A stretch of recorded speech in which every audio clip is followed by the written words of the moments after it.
छत्तीसगढ़ के सक्ती जिले में संचालित वेदांता पावर प्लांट हादसा विष्णुदेव सरकार के लिए मुसीबत का पैगाम लेकर आई है। भले ही सरकार ने हादसे में जान गंवाने वालों के लिए राहत की घोषणा की है, मुआवजा राशि का ऐलान कर दिया है। पुलिस ने लापरवाही बरतने के मामले में कंपनी के चेयरमैन अनिल अग्रवाल के खिलाफ विभिन्न धाराओं के तहत अपराध दर्ज कर लिया है। पर इस भयावह हादसे ने सरकार को कटघरे में खड़े कर दिया है।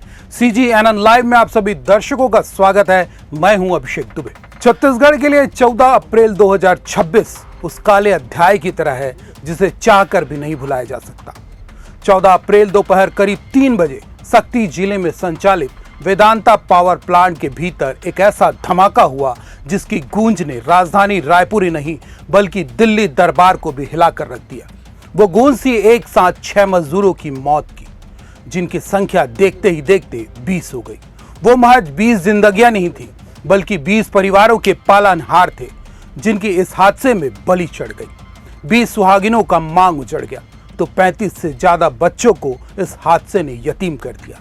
अपनों को खोने का दर्द क्या होता है, इसका एहसास सही मायने में केवल उन्हें है जिसकी आंच में इस वक्त वो 20 परिवार झुलस रहे हैं। लेकिन यह हादसा अब विष्णुदेव सरकार को झुलसाने लगी है। इस हादसे को लेकर कांग्रेस ने सियासत को नई हवा दे दी है, जिसका लावा मौजूदा विष्णुदेव सरकार के सुशासन पर टपक रहा है। इस संवेदनशील मामले की गहराई को यदि आप भी नजदीक से समझना चाहते हैं तो यह वीडियो आपके लिए है। सक्ती जिले में संचालित वेदांता पावर प्लांट 14 अप्रैल को भी आम दिनों की तरह ही चल रहा था। 24 घंटे चलने वाले इस प्लांट में दूसरा शिफ्ट लग चुका था और प्लांट के भीतर मौजूद मजदूरों पर प्रोडक्शन बढ़ाने का दबाव बना हुआ था। कम समय, कम सुविधाओं और कमजोर संसाधनों के बीच मजदूर लगातार काम को अंजाम देने में लगे थे। तभी एक जोर का धमाका होता है। 5 मजदूर एक झटके में हवा में तैरते नजर आते हैं और दीवारों से टकराकर जब जमीन पर गिरते हैं तो पूरे शरीर में फफोले नजर आते हैं, लेकिन शरीर से प्राण छूट चुके होते हैं। दरअसल वे सभी 5 मजदूर 600 डिग्री तापमान के उस भाप का शिकार बन जाते हैं जो उस वक्त पावर प्लांट के भीतर फटा था, जिसकी चपेट में एक साथ करीब 35 लोग आए थे। इनमें से 15 अब भी जिंदगी और मौत से लड़ रहे हैं, जबकि 20 मजदूर जिंदगी को अलविदा कह चुके हैं। इस हादसे ने सक्ती से लेकर रायपुर सहित पूरे प्रदेश को झकझोर कर रख दिया। हादसे के बाद घायलों को उपचार के लिए अलग अलग अस्पतालों की तरफ रवाना किया गया। कुछ रायगढ़ में दाखिल किए गए, कुछ को बिलासपुर में दाखिल किया गया। पर उनमें से कितनी की जिंदगी बचेगी अब भी सही मायने में कुछ भी सही नहीं कहा जा सकता। लेकिन जिन 20 मजदूरों की जिंदगी छीन चुकी है वह महज एक हादसे का परिणाम नहीं था, बल्कि लालच की एक ऐसी अंधी जिद थी जिसका खामियाजा उन 20 मजदूरों ने अपनी जान देकर चुकाया है। तो पूरी जिंदगी वो 20 परिवार चुकाते रहेंगे। बेशक यह प्रबंधन की जिद, लालच और लापरवाही का ही परिणाम है, तो स्वाभाविक तौर पर राज्य की सरकार भी बराबर की जिम्मेदार है, जिसे लेकर कांग्रेस प्रदेश अध्यक्ष दीपक बैज का यह बयान सामने आया है। अभी मापदंड तय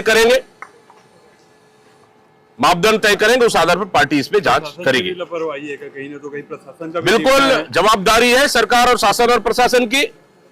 समय समय में उनका क्या दायित्व बनता है, समय में चाहे इन्फेक्शन हुआ नहीं हुआ, सेफ्टी रूल्स का फॉलो किया जा रहा है नहीं किया जा रहा है, यह सबसे बड़ा सवाल है।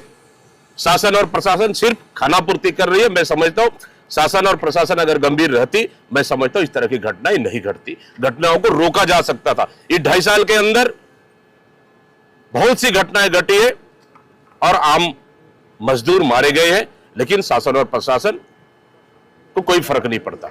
सक्ती जिले के सिंगीतराई स्थित वेदांता पावर प्लांट हादसा मामले में कार्रवाई शुरू हो गई है। कंपनी के चेयरमैन अनिल अग्रवाल समेत 10 लोगों के खिलाफ FIR दर्ज की गई है। वहीं दूसरी तरफ कंपनी प्रबंधन ने 35 लाख रुपए मुआवजा देने का ऐलान किया है। इसके साथ मृतक मजदूरों के परिजनों में एक को नौकरी देने की घोषणा की गई है। तो केंद्र और राज्य सरकार ने भी आर्थिक सहायता का ऐलान किया है। लेकिन सवाल अब भी यही है कि क्या केवल चंद लाख रुपए उन परिवारों के लिए उपयोगी साबित होंगे जिन्होंने अपने परिवार के मुखिया को ही खो दिया है।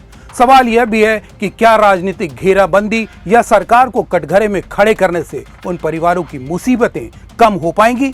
या यह केवल अपनी राजनीतिक रोटी सेकने का जरिया मात्र है? इस पर अपनी राय हमें कमेंट बॉक्स पर जरूर दीजिएगा। लाइक शेयर के साथ ही चैनल को सब्सक्राइब जरूर कर लीजिएगा। नमस्कार।